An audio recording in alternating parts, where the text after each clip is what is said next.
Now what you're going to see is the next place that they go to war will be Poland. Why? Because it's prominent white Christian. Ignore the Christian a minute. They're destroying Christianity because Christianity are the ones that'll fight back. It's only 3 religions. 2 of them are against Christianity. You know, if you're hating Muslims, you need to be hating Jews. Why? Because they're both the same when it comes to Christianity. Don't get a twist. Anyway, let's come away from all that nonsense. Christ the Creator. There's only one Creator. There's only one way to eternal life, and that's through the consciousness of Christ. Ignore all the other devil worshippers out there. Doesn't matter what cloth they carry. They're hiding something with it. Do you understand what I'm saying? Them religions are too secretive. Yes, Melissa, Charlie. The Spirit of Christ, people. The strength of Christ. The perception of Christ. The consciousness of Christ. Gift them suspended for 10 minutes. This behaviour is not in line with our policies. Gift them suspended for 10 minutes in this library using the sexually suggestive behaviour content. Oh, that was fucking hours ago. You just had a firm of the stalkers, boys in there. Let's get them shut down, let's get them shut down. That's why I've going a bit fast, so I need to just calm down. Heed the warning. Heed the warning.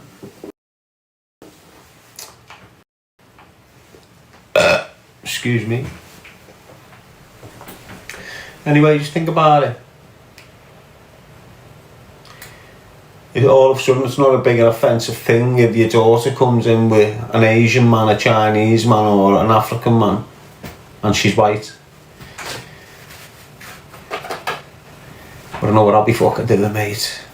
Imagine your daughter coming in with some kid from Nigeria. Hello, I'm about to sleep with your daughter. Oh, you fuck. Get out of here right now. I'm not a racist fella. I just know you've got a thing like a fucking baby's arm. You're not hurting my daughter, mate. Off you go. Dead fast. Yes, people, let's keep it real. You know the dance, frilly pants, got your mind all messed up in a trance. You know the dance, frilly pants, I've got your mind mixed in a trance.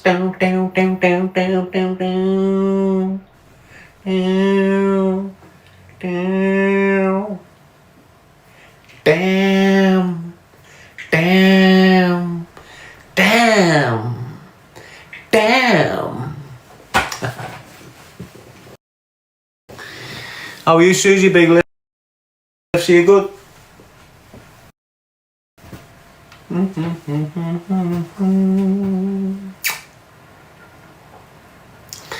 Yes, Trish. How are you, Rachel? Chilling, aren't I? Still got muscles, don't worry. Just get a bit leaner now. I'm managing to eat every day, which is progress. I know, what do you mean? I haven't been able to eat properly for fucking years. I've been able to get food in me every morning for the last 6 weeks.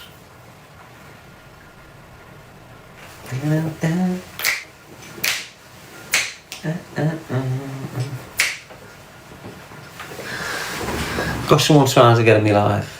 Hello? Hello? You speak English?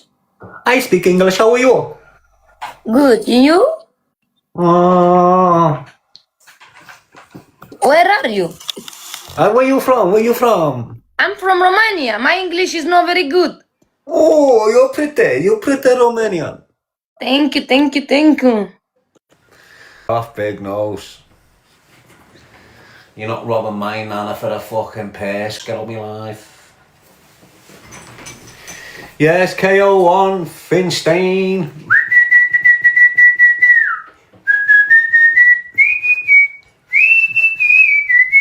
How are you, Rose?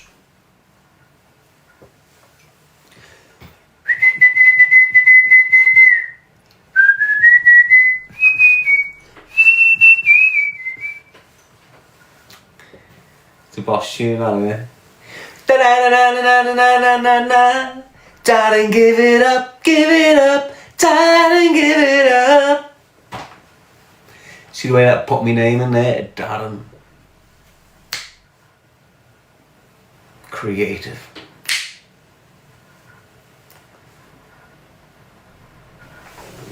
Lynn saying it was, you know what that, Lynn? Imagine I pinched your gifting restored. Oh, well, thank you. I must have won the appeal. Because I won the appeal, you little rat, you will squeal, I know. Because you're just a dickhead. Sam Walker, you rat. Sam Walker, you nonce, you silly fat little pants. I won the appeal. Sam Walker, you'll squeal.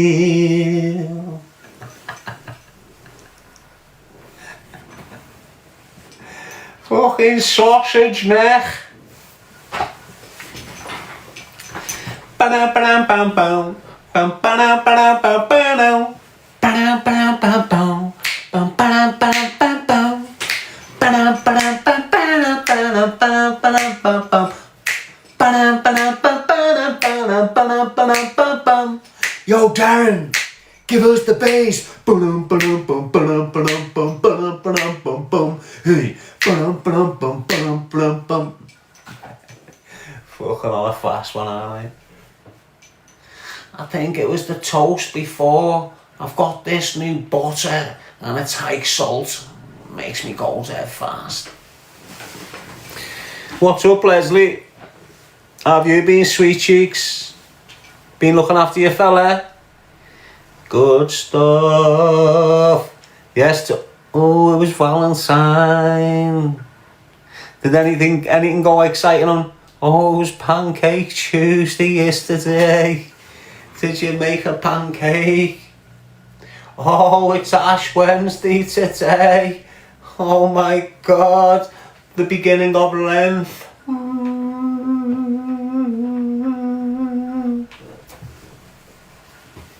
Did you do all that?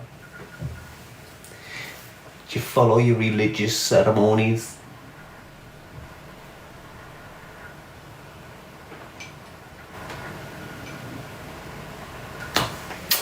Yeah, the madness going off in that Christchurch again today. For some reason, I think it's that bishop. I think they've gone in for a second attempt. You don't give a fuck, do they? These Islamists. Running around like they're dangerous, these Islamists. They're only dangerous because they get no repel. They've got no rebellion. They've got no one to tell them you can't do this. You know, they look around, see Tommy Robinson and think, is that what's protecting Britain? Let's go to Britain and take over. And that's basically what they're doing. You haven't got a naughty outfit. Who's everyone depending on? Fucking Ant Middleton. Why? Because he's ex-military. Like, that makes a difference to us on our streets. Like, we give a fuck if you're ex-military. And this is what you need to start grasping. My people, when I start saying my people, I mean us, off our estates.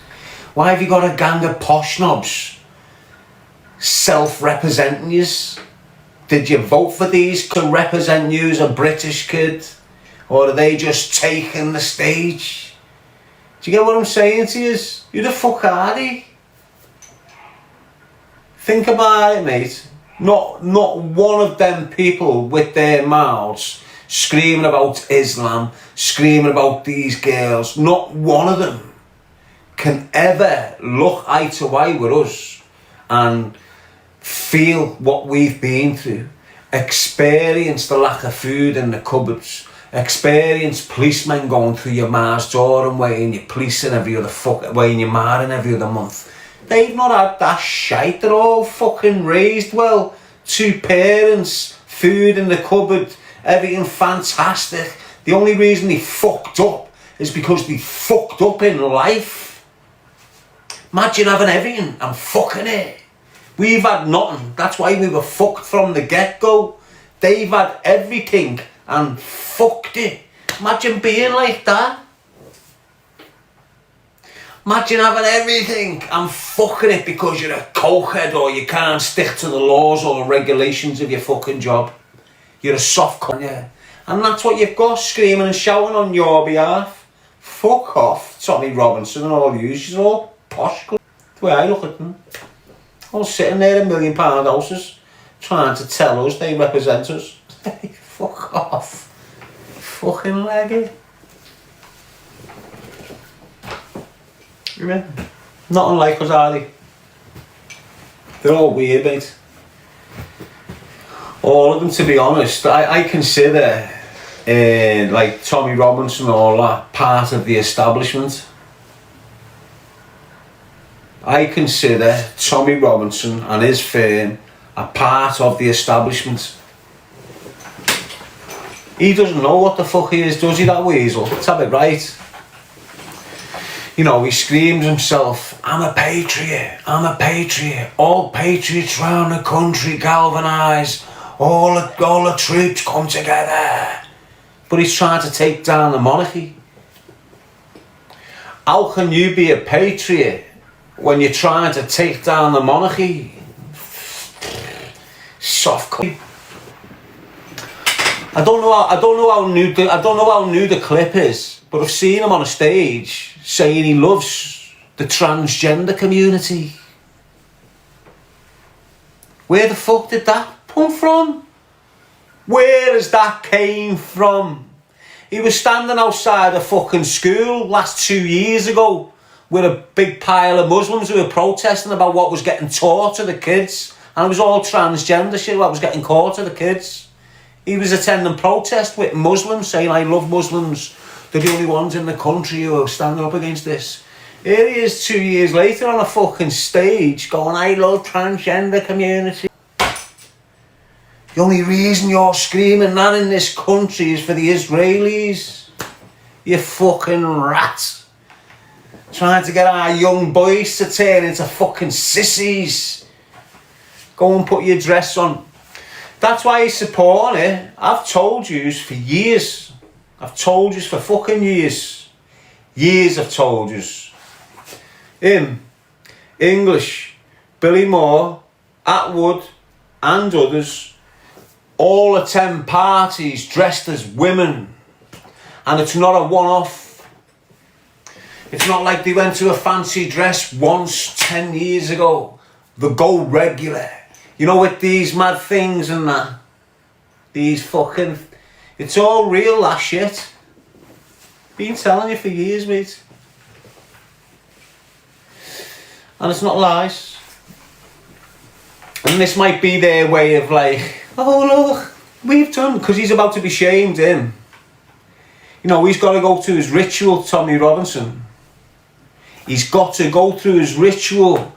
Everyone that goes on board with that firm, they get put through a ritual. Doesn't matter if it's Messi, Beckham, Snoop Dogg, fucking Eminem. Doesn't matter who it is. They get put through a ritual. Tommy Robinson will be wearing a dress in the public fucking domain or something in the next year. He's got to go through one of these shameful things that we all go through. Watch. Yeah, a humiliation thing. He's got to do it. Watch that. And he's probably laying the foundations for this. You know, where he's hugging these men dressed as women now. All up. You're probably going to see him in a month or in the summertime with a fucking watch. Well, we don't even need to speak about him. We know what he is. We know he does not represent British communities, don't we? Look, if he'd been an activist for the communities in this country for 20 years, he would have been in prison by now, wouldn't he? But because he's been doing it from an angle, he's no good in prison. Do you understand what I'm saying? Now, if he was doing this off his own back, for his own passion, for his own love for the community and the girls and the victims and all this shit, he'd been in jail already. It's like all the other men that go to riots and get put in jail already. Dead fast. Because he's getting paid to do someone else's work, we can't have you going to jail. You've got to be out of jail. Do you get what I'm saying to you? That's why he's not done real jail for 20 plus years. He's had a little 6 months here. It was a breather to get him away from the madness more than anything. Get him ready for the next stage sort of thing. He's a fucking weasel. He's never had the real intentions of this country at heart. He's always had to destabilise the government and Islam. That's always his agenda. I always hear people saying he's not racist, he's not racist. Okay, well, let's look at this then. It's very hard to not consider Islam a race. It's dead hard not to consider Islam a race. It's weird that, isn't it? So look, what if they made Christians a race? So the point I'm making is when they're calling him, I'm not racist, I'm not, and they got all these idiots going, he's not racist, I've never heard a racist thing coming out of his mouth. He doesn't like you if you're black, if you're a Muslim. Is he not racist now? Does that make sense to you? If he doesn't like Muslims, well then he doesn't like black people. He doesn't like white people. He doesn't like Asian people. He doesn't like men, women. Does he? If he doesn't like Muslims, he's every type of hatred under the fucking sun. Why? Because you've got black lads in there. Oh, so you're alright with a black lad who's not Muslim. But the minute you find out that black lad's Muslim, you don't like him. So he's fucked in his head. You can only be racist. You can only be racist when you're hating on religion, regardless of what the religion is. If you hate Christianity and then say, I don't hate black lads, majority of Christianity, fucking, I'd say 50-60% of fucking Christianity is black. So it throws that dice up in the air again, doesn't it? Alright, so you hate him because he's a Christian, but then you'll like this black lad because he's not a Christian. I just don't get it with them all. They're all fucked in the head, mate. That's why they call me fucked in the head, and I just look at them and think, wow, I must look mad fucked in the head to all yous. Why? Because yous look crazy fucked to me. I must look fucking crazy to yous if yous are looking the way yous look to me, mate. You've only got to look at them like that. I don't know. You know what I want you to do if you can? Just think of like a scenario that you've watched with some of these dickheads, and then imagine you've gone to a theatre and that scenario is on the stage and you're watching it from the public gallery. What's happening is, with this social media, it's took that spectator's realm away, and it makes you think you're involved in what's there when you're not. Does that make sense to you?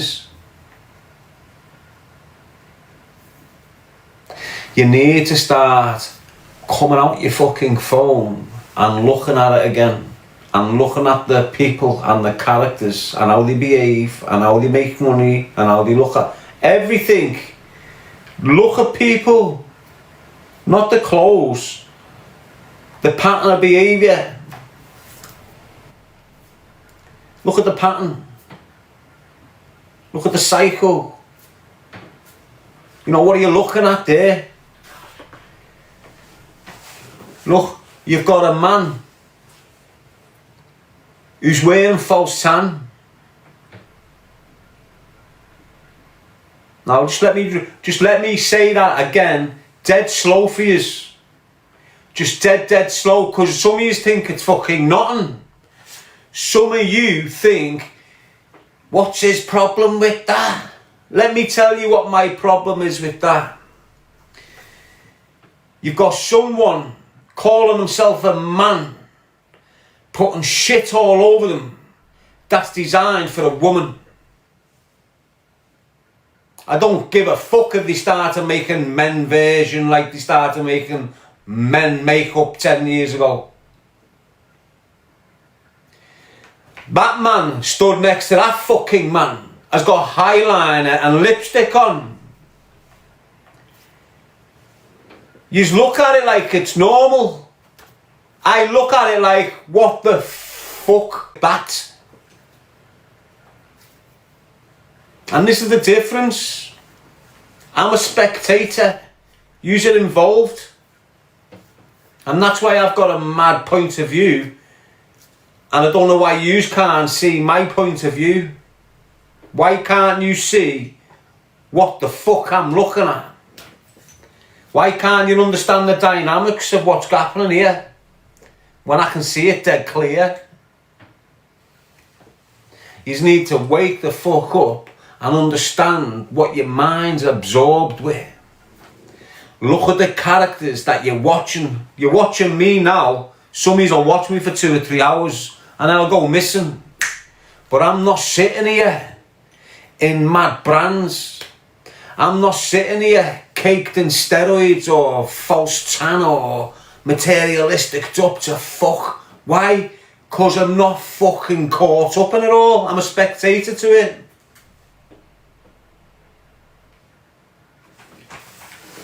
And loads of yous people, without me offending yous, some of yous are waking up, some of yous are starting to go, hang on, he's opening my fucking mind here, he's speaking, what the fuck? And you're waking up, and you're starting to question the shit, and this is what it's about. You're starting to question your day-to-day, in and out rigmarole life. You're starting to look at your telly now and go, that telly's shit. How the fuck have I been watching this shit all my life? You can't even put the shit on. You go to put the radio on and go, shit. Same music you've listened to for 40 years. Same programmes. Same people. Same personalities. I was growing up at 7, you had Richard and Judy. Here I am, 47, Richard and fucking Judy. I was growing up at 9, you had the Gladiators. Here I am, the Gladiators again. X Factor. Oh, here we are, 20 years later, X Factor. Simon Cowell's been going all my fucking life. Gary Lineker's been going all my life. Do you get what I'm saying to you? You need to snap the fuck out of it.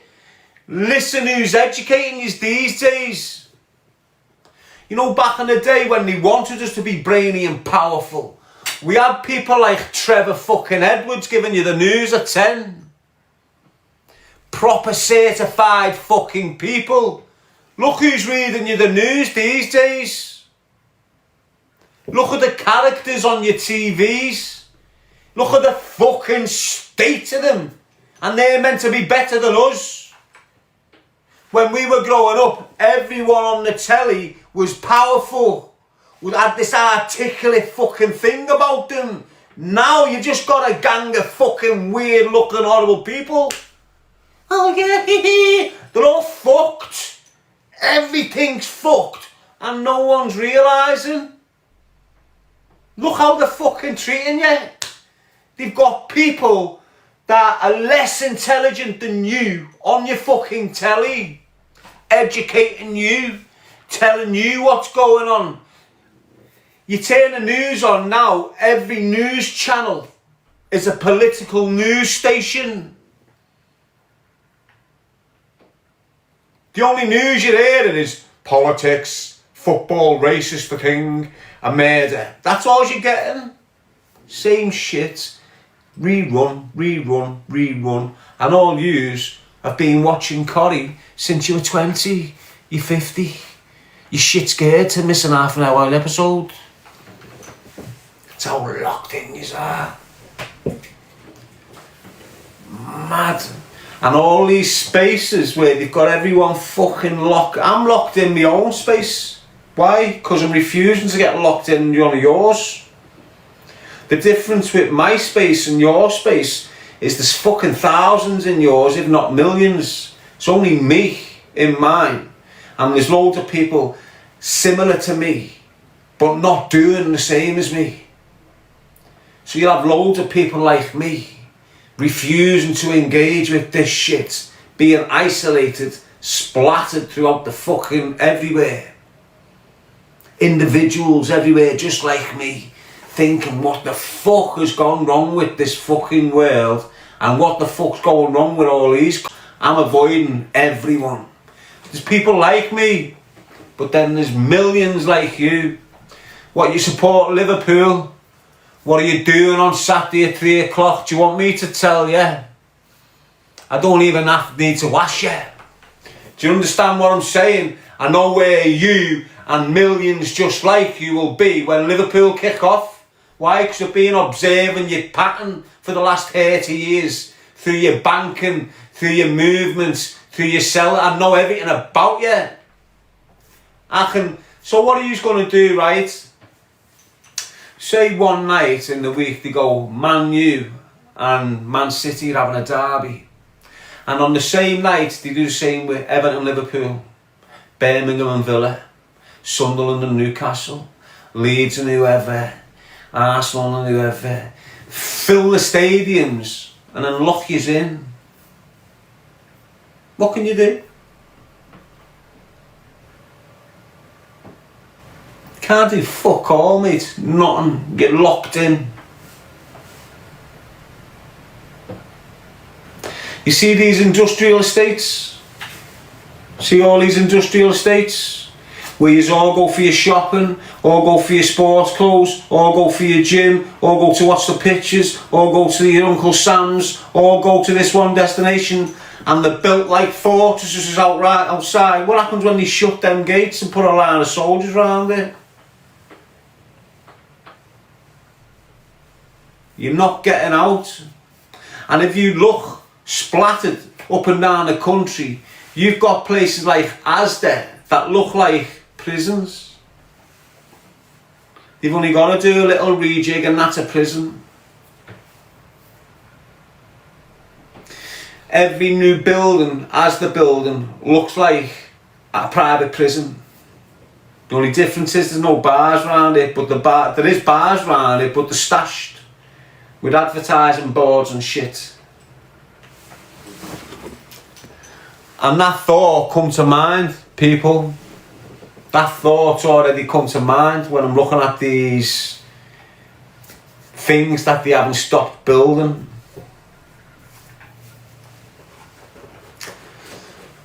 But so you'll see a Tesco and the car park's open, isn't it?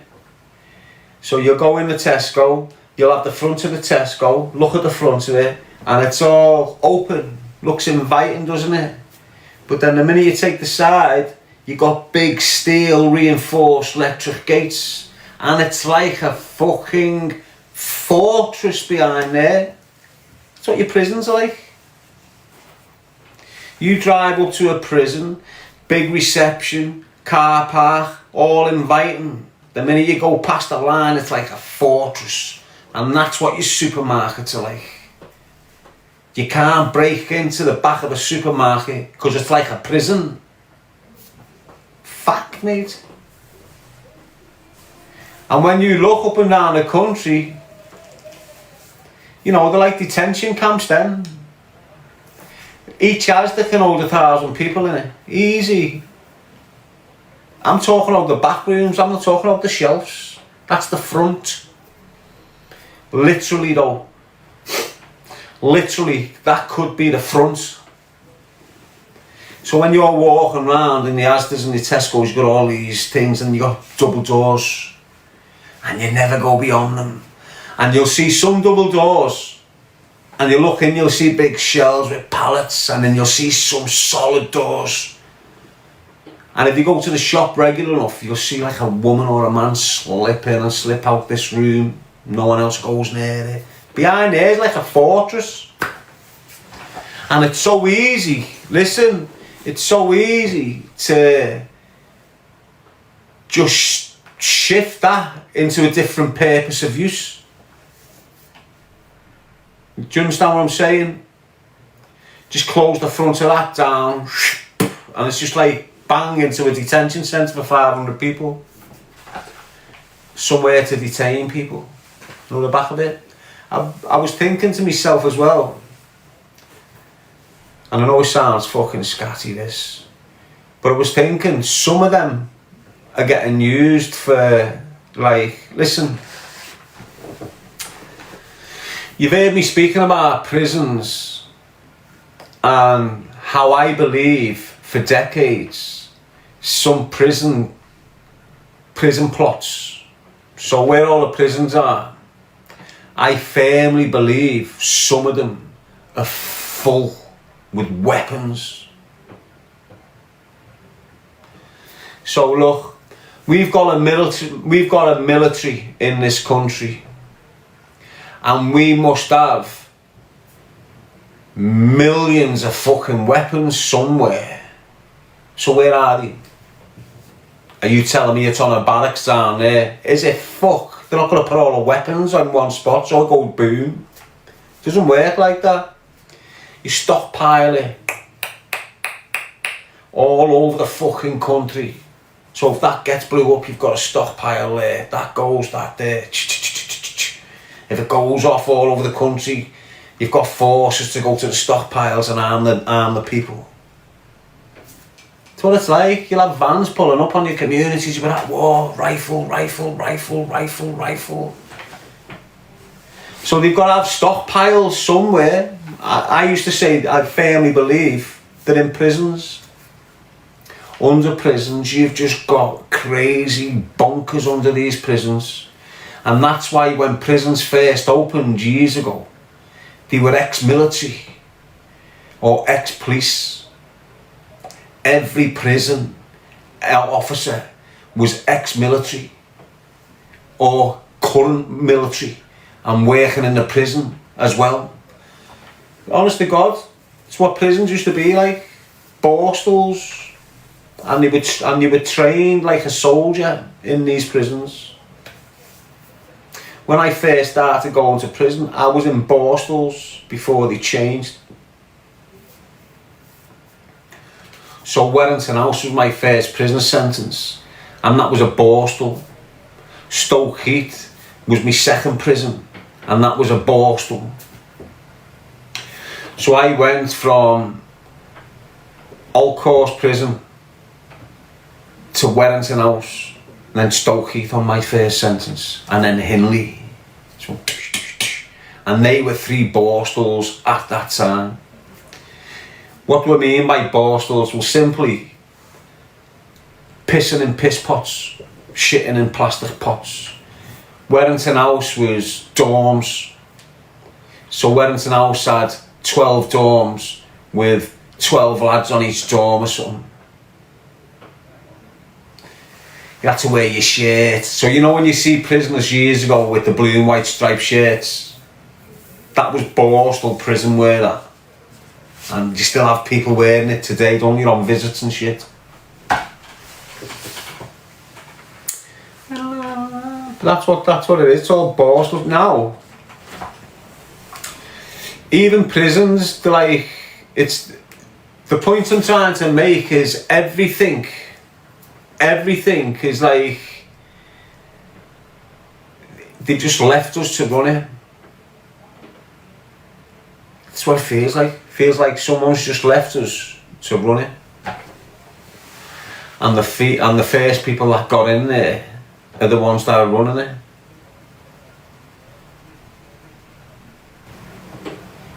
Think about that, mate. Look at the decisions they're making. They're brand new, them politicians. They haven't got a clue. Have they? The cause of murder over 100 pigeons that got cold in Manchester train station, and everyone's fucking screaming about it. It's wrong, it's wrong. Everyone deserves a life. How can you kill a pigeon? And then in a week you've had 100 human beings killed in Gaza. In a week, probably more, in a week you've had 5,000 people killed in Ukraine.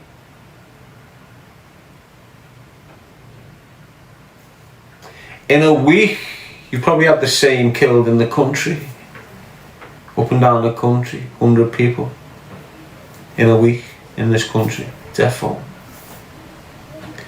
And they don't give a shit, do they? Now look, I'm all good for animals, I don't hate on animals, but what I'm saying is, when your government make humans second class to animals, something's wrong. Something's terrifyingly wrong, isn't it? Think about what I'm saying to you, mate. I've been saying this for time, mate. It's fucking horrible the way the degradation of human nature is disappearing before everyone's eyes, and no one gives a fuck. It's just going, no one gives a fuck. It's like I can be walking through Liverpool city centre a couple of years ago. I've done this enough times, and I've seen these people thinking, oh, these are going to help the homeless. And they're walking down, all these big jackets on, lights, flasks, trolleys, and I'm thinking, yeah, they're going to help the homeless. And they'll slam on at this fella, and they'll see to the dog. They'll give the dog a new thing to sleep on, give him a new collar, clean him up a bit, give him some food, drink, toy to play with, and then say to that and fuck off and leave the lad there with the dog. And this is what it's become. You know, this is what's happening. We're not... Humans have lost common sense. There's no common sense amongst us. You know, if you had common sense, you'd know the human needs looking after before the dog. Without humans, dogs don't exist. Dogs can't look after themselves, they need a human to look after them. If you get a dog on the streets, it'll last a few months and then it'll be finished. It can't look after itself. You get a human, throw it on the street, it'll last for as long as it wants to. The dog won't last for as long as it wants to because it won't survive. It won't know how to hunt. It won't know how to... Do you understand what I'm saying? So it makes common sense, doesn't it? To make sure humans are good and strong so we can look after the dogs. Is that not common sense for everyone? Well, some of you would look after the dog before you look after your fucking ex-fella, wouldn't you? But you get the point I'm making, don't you? You know, we don't give a fuck. Like we were talking earlier on about these grandparents getting burned by a couple of drug dealers. No one gives a fuck. You know, we're hearing gruesome stories about young girls getting fucking badly tortured off Pakistani grooming gangs. Minority of Pakistani grooming gangs. And there's not only Pakistani grooming gangs. Look how careful you've got to be. Look how careful I've just had to be there so I don't upset certain people. This is how fucked it is. I'm scared to upset. I'm not scared. I just don't want to disrespect certain people who I know. So it's not like I'm just like don't want to upset people I know who are that way. That ethnicity, not that way. That ethnicity. Do you understand what I'm saying? Freedom of speech. Go on. We've never had freedom of speech. This is just a distraction. They're all screaming out freedom of speech. There's a reason why Tommy Robinson got out of jail with freedom of speech. What's Tommy Robinson? He distracts us from what we should be focused on. He's a distraction. He's a divisionalist. So when he's screaming at freedom of speech, you know there's something going on. And then all of a sudden they're locking people up for saying horrible, horrendous things. Well, that's what happens in this country. You say horrible, nasty things in this country from the get-go, you go to jail. I know lads from the 90s that went in the shop and there was murder with the change or something and they called him something, he went to jail for racial harassment. In the 90s, nothing's changed, bro. Loads of people, you know, freedom of speech, there's never been freedom of speech. You've never been free, full stop. You're not even free psychologically anymore. Verbally and physically, you've never been free. Psychologically, you've always been free to think and be what you want to be. Now you're not. They've penetrated people's minds now. They've got you thinking the way you want you thinking.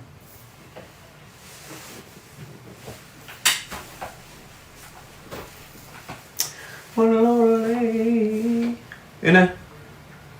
Of course it is. If you have a little think about what I'm saying, it all makes sense. It's not bullshit. Ignore all them gobshites that can't think this way. Can't give you this angle. They can't see in the angle I'm seeing. It's like you're probably seeing what I'm saying, but you're seeing it from a different angle. My angle makes more sense. Why? Because I'm seeing it from a different view than you. So look, if you're looking at something eye level, you're going to get a certain image, you're going to get a certain perception of what you're looking at, and I'll get exactly the same perception as you if I'm your level.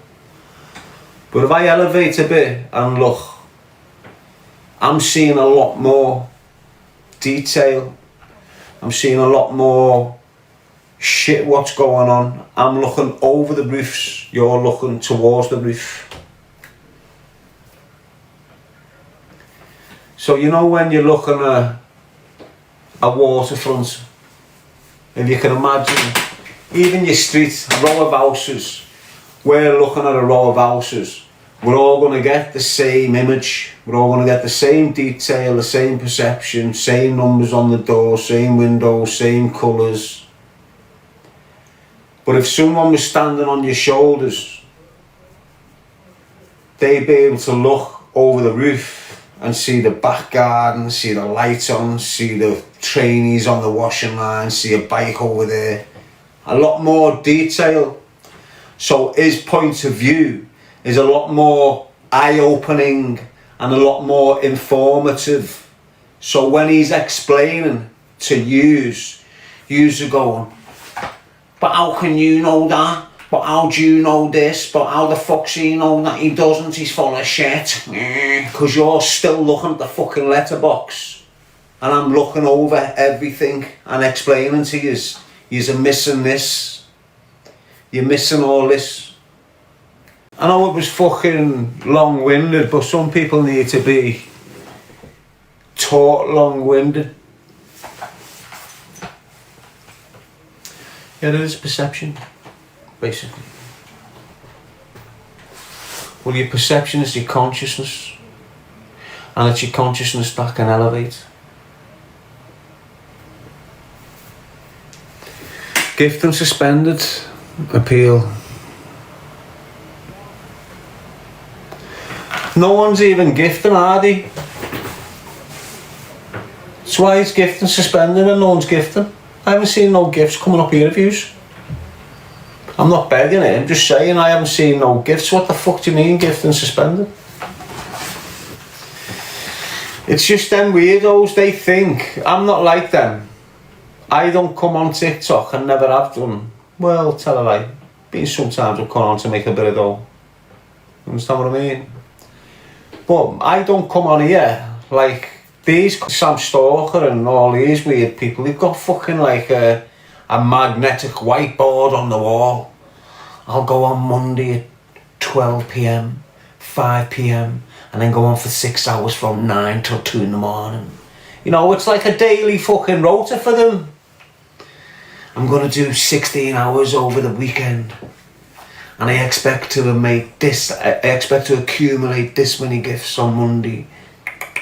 Try and have a target how much you want to make on this. Honest, and while you aren't there, they'll go, hey, Speedo, do you want to do a 10-hour live with me, lad? Play pure games, make a few £100. You know what it's like on a Friday when everyone's on the wine. So they'll plot, and then all of a sudden you'll have the stalker on screen matching the same helmets all night. Not bringing nothing to the table, not inspiring no one, not motivating no one, not dropping someone £5,000 to get them out of debt or help them. None of that. Sitting there then. I fucking hate him, I'm gonna I'll get your windows smashed, I'll do this, I'm a gangster. That's what he's like, isn't he? Donkey teeth. He's fucked, isn't he? He's just totaled him, like. Look, all the money in the world can't fix that. Inside, out, rough as fuck. The way he thinks, the way he believes, the way he acts, his perception of things, totaled. He didn't even make the list. You know, when you get a car, has a serious crash, and you can get it on a fucking S list or the A list or the N, whatever. He's non-repairable. Totaled. Right off. Finished. That's what I'm saying. You can put all the garments on, false tan, dye your beard, fucking get your teeth done, put your shades on. It hides nothing no more. People are looking past your shitty clothes. People are looking past your shitty rented accommodation. You know, it's fucking, they can see you for what you are. You've got a contingency of people that watch you because they're just in a routine of watching you.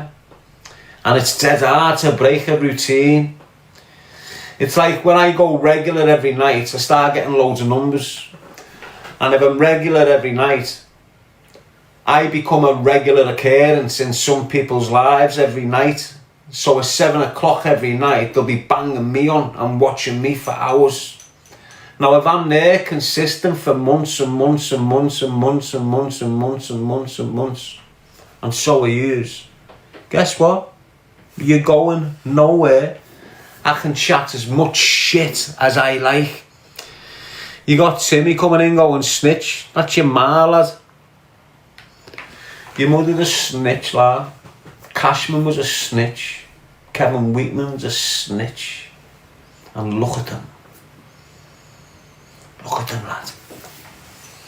That's why you're coming in for them, innit? Look at Weetman. Hey. He's been grassing on fucking loads. The amount of operations he's been caught up in the last 15 years and never went to jail. Them kids in jail aren't stupid. You know, he's in his locals at the moment, Weetman. You know, when he gets his double figures, he's going to proper prison. And there's nothing his dickhead family can do for him in these prisons. You see, what dickheads like that, what they'll get a visit. And when they go up on they'll have their uncles and that come up on a visit as if they're hard. No, just one. And what they'll do is, they'll spot who's the main kid on the visit. When they're on the visit, who's the main kid? They'll spot him, and then they'll wait outside for the kid's uncles and go away. Gift and restored. They'll go away. Throw you a few quid a month, can you make sure our kid's sweet in there for us? And that's what happens with loads of scousers. You've got the family paying dough so their kids have it easy in prison. These lifers. Now when you've had Weetman going to strange ways in jails. You've had his family linking up with a few Manchester kids going, give our kid a little thing there, make sure he's alright, man. So he's had a little bit of leeway. You know, he hasn't been rushed and cut and shit. But when he goes to the big jails where he's going, when he gets his double figures, he's only going to one of 6. Franklin, Full Sutton, Long Lartin, probably go to Wakefield then because he's you know, he's that way in the system. So he's only going to go to a dispersal. It's where he's going. And when he lands in them dispersals, that's it, it's over for him. Guarantee it. Fact. They're waiting. People waiting. But I've seen pure. So when you look at Liam Cornett, the Lamb, the Weetman was his little gopher. So if the Lamb sent Weetman the shot for skins and shit, and that's what Weetman was for the Lamb. You know, the go and get skins, lad. Or shoot down there and drop that off to him. So he's all over the Lamb and the observations of Liam Cornett. So when Liam Cornett's under observation and there's all sorts of still images and everyone, and I mean everyone on them images, on them video images and all this shit, got arrested, went to jail, except for Weetman. And Weetman, Blato on it. Everyone else got nicked except for Weetman. And don't forget, you know, when I scream someone's a snitch, I don't just scream it at them without, I've had that allegation thrown at me, which isn't true. So I know what it does to you. I know exactly what the fuck it does to you. When I'm telling you about Weetman's family being paid informers against the G's, I'm not lying. I wish I was, but I'm not. So you've got Weetman's, because I got dragged, because Weetman has tried to use me to get out of his court case. What he's doing now, he's running around the prison system saying, I gave evidence in his trial. So now I've got people calling me a snitch on behalf of Weetman. Ignore the Willie Moore and all that shit. Now I'm getting called a snitch on behalf of this Weetman thing.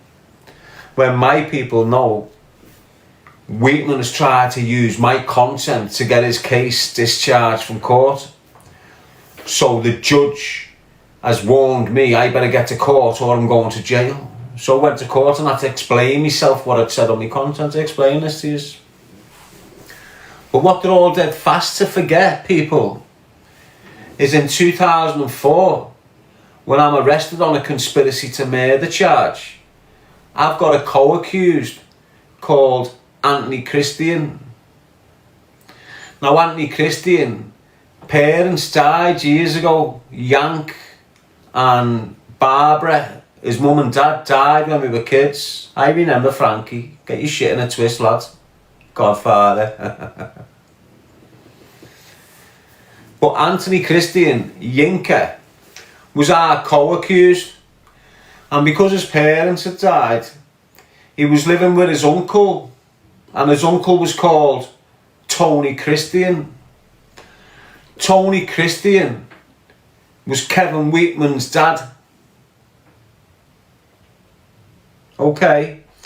So now on Failmere Road, you've got Tony Christian, Anthony Christian, and Kevin Weetman all living in the same house.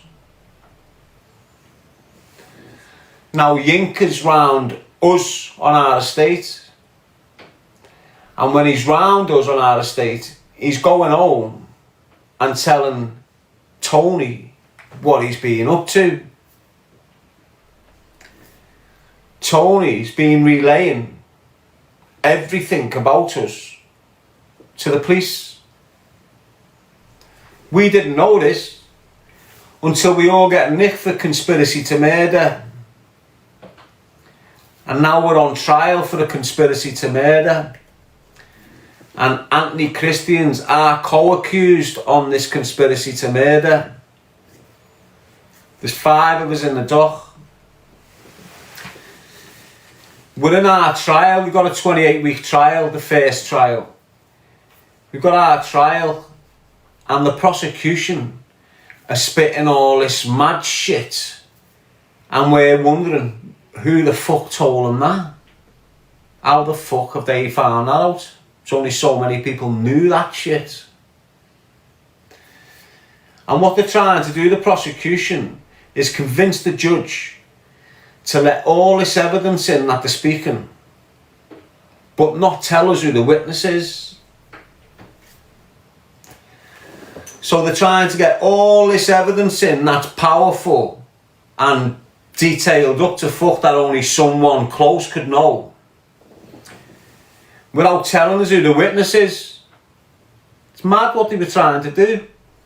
But it's the law. It's in the public's PII hearing. Public interest immunity. If we find out this information, it can jeopardise something in the public's interest. So it's in the immunity of that interest that we can't know.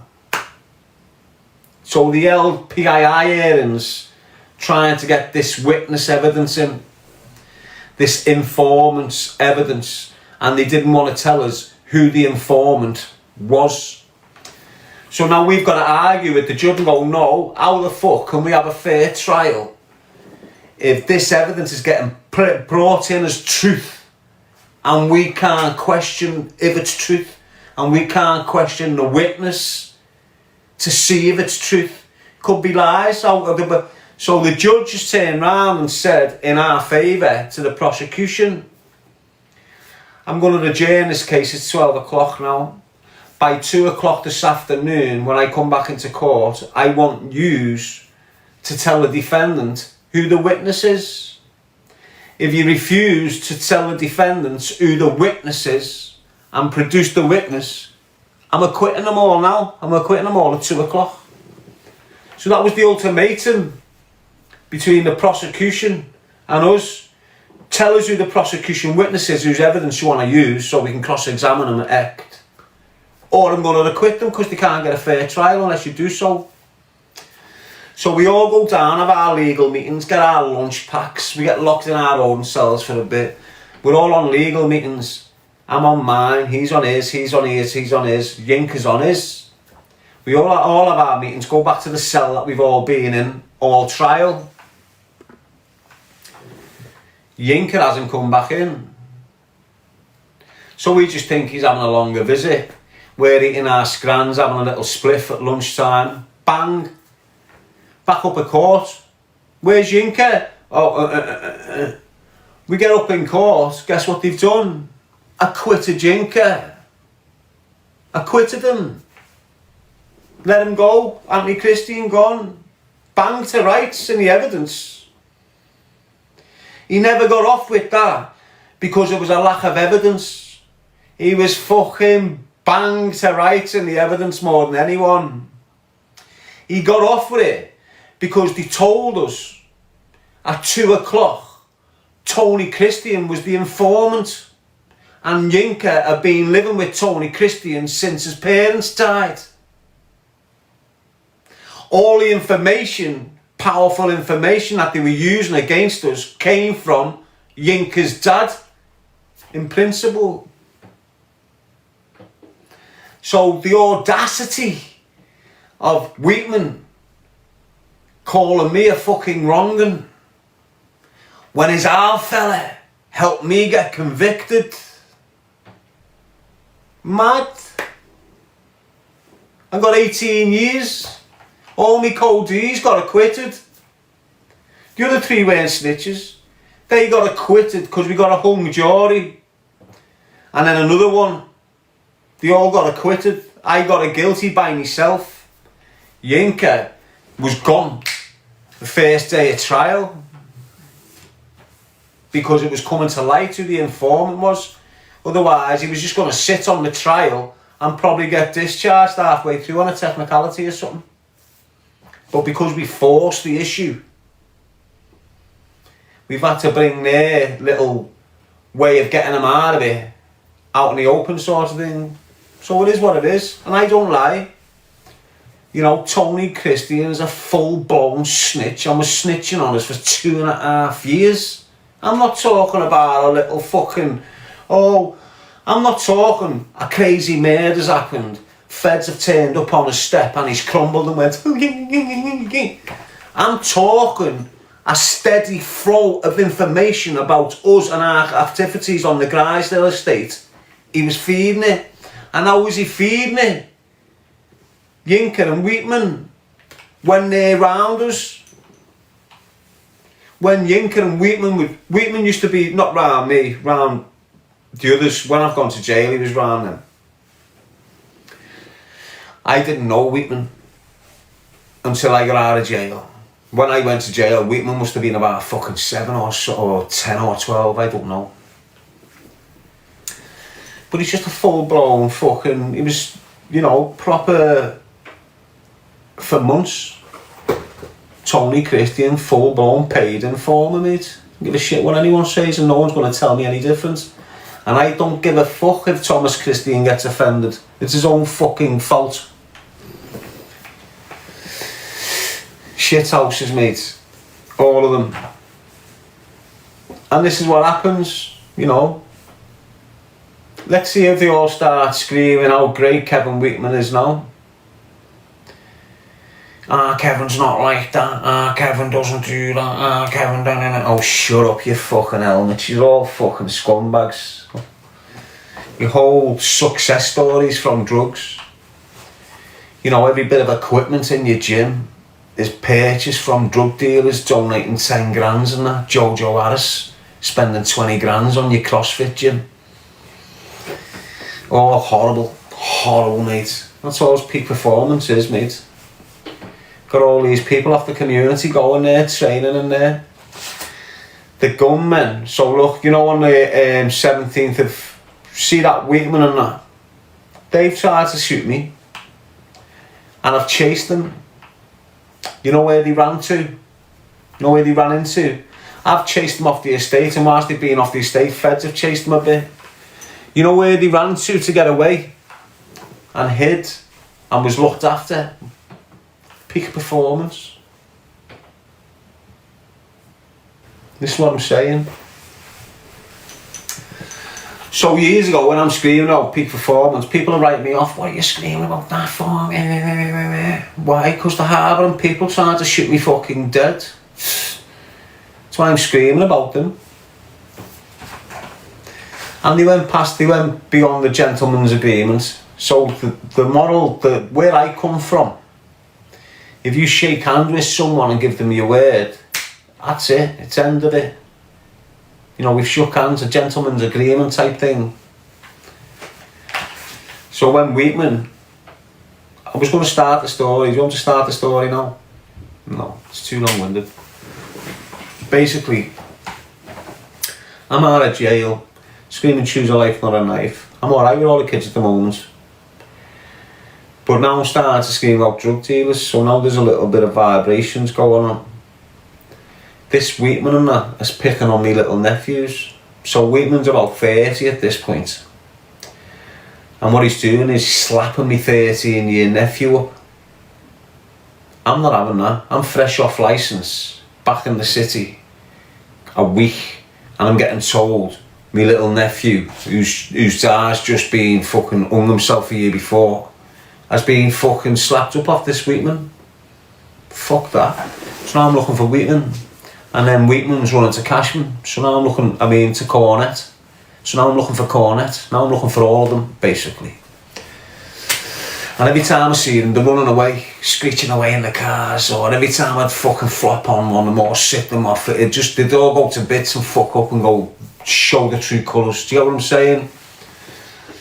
But they're still trying to terror me, spray painting shit all over Black Road and Tailnea Road. This is what they're doing. I'm doing my music at this point. There's only a few people in the city doing music. You got A-Star and Trems. That's it. And then you've got me kicking in. And I'm smashing it. And I'm smashing it. Everyone's fuming. All these little dickheads from the South End. You know, because I'm fucking doing my bits on music. So instead of running out and doing a madness, I've done a freestyle about this Weetman. Because I was saying I'm sitting, he didn't know I knew his address. So in this freestyle, I was saying I'm sat on your house looking at your fat bird through it, and it shit him up. And he's come out within half an hour of my live feed, screeching round Anfield in this car, come across my youngest brother. Now, I hadn't spoke to my youngest brother for a good 16 months. Why? Because he's robbed me for all my dough. So I fucked him off. So now all of a sudden, he's come out, this Weetman with cornets and all this, with a 357. Seen Ian's car, let a shot off at it. Shit house Ian's panicked full mode, come to mine. Saying, Darren, don't go out and retaliate. Because it doesn't matter, he's gone for my brother with a gun, I'm going to kill some. But Ian's come to me, don't Darren. Beg me. Literally begged me not to go out and do nothing. So from there I've said, okay then, get the here. Because what's happened is, soon as Weetman's heard I'm mooching for him after this, he's ran to his shithead uncles, who for some reason, whilst they're in jail and come out, they think they're this sort of mafia sort of fucking family for some reason. They think they're hard all of a sudden. Weird. So this Weetman's ran to them as if they can tell me what the fuck to do. Don't forget, I'm fresh out of jail. I haven't got a clue what's going on. Don't forget this neither. I'm fucked. They just tried to kill me. So I'm uneaten. I'm fucking smoking the weed bad. I've just reopened all my PTSD from previously off this. No, when they come to kill me on the 18th of March 2018. So this is all happening around that time. So now I've told Ian, what the fuck, it's not getting left. Well, Thomas wants to come and have a word with you. Who's the fuck Thomas Christian? So this is this Tony Christian's brother. So when I'm calling Tony Christian, Kevin Weetman's dad, a snitch, Thomas Christian's getting very offended. Why? Because no one knew he was a grass. No one. And they're spraying Darren G the grass all over Breck Road. And I went, well, fuck this. He's a full blown. I weren't saying nothing. The dynamics are weird. Look, I've got out of jail, and one of my brothers, Stephen, has had this girlfriend most of his life called Lisa Ellison, and he's had 3 children to Lisa. Now, Lisa's got a brother called Kevin Ellison, and Lisa and Kevin Ellison are Thomas Christian and Anthony Broad's cousins. So when I get out of jail, my brother's sons, Stephen, Johnny, they're in peak performance and they're doing good. They're not committing crime, they're involved, they're training, they're all doing good around this little thing that's going on. And the last thing I want to do coming out of jail is fucking their lives up. And this, with this little rat Weetman, can fucking split these families in half. And it did, basically. It could have, if I wouldn't have fucking bailed on it all. It would have destroyed, like you wouldn't have had Stephen and Johnny going to the Christians or the Broads. If I would have stayed in this situation, you wouldn't have had them. It would have destroyed the whole family. I backed out. That left them to crack on with it.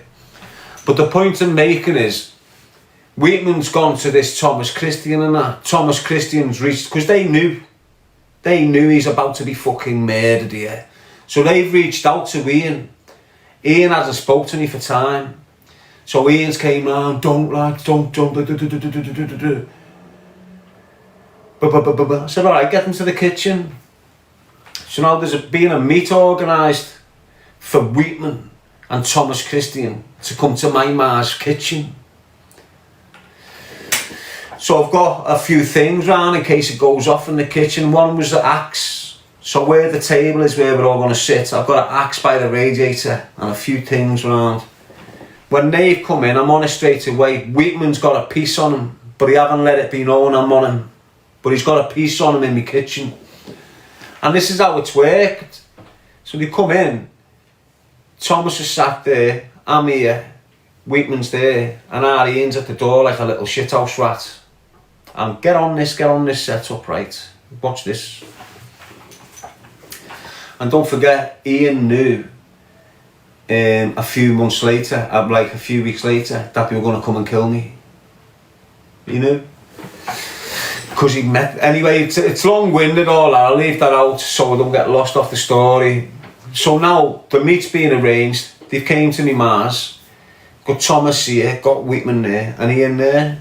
And I'm fuming me. Why? Because this little shit, scrawny little shit, I've been trying to get my hands on him for time for what he done to our Stephen and Billy. Give our Stephen a fucking big black eye like that. The minute his dad went to jail, as soon as his dad went to jail, he's fucking battered little Stephen. I couldn't have it. There's me trying to protect these, and Ian wouldn't do a fucking thing with him. So I'm telling these, this isn't like a back and forth. This is me telling them. This isn't no like, oh, he's hard and I'm a bit shook here. This is me telling him what he's done wrong and how he should fucking correct it. And Thomas is just like, oh, I do it. That sort of setup. And I'm starting to fume. And I'm starting to fume, you know, because I'm fucking looking at him and he's right there and I'm starting to, and I just went, as if it was going to fuck. And straight away, this is what's happened. It's been like an emotional, fucking, but they thought I was going to jump up and start causing murder when he haven't. Thomas has jumped up, bailed out the kitchen. Weetman stood up as if he was going to pull his piece out, but shit himself.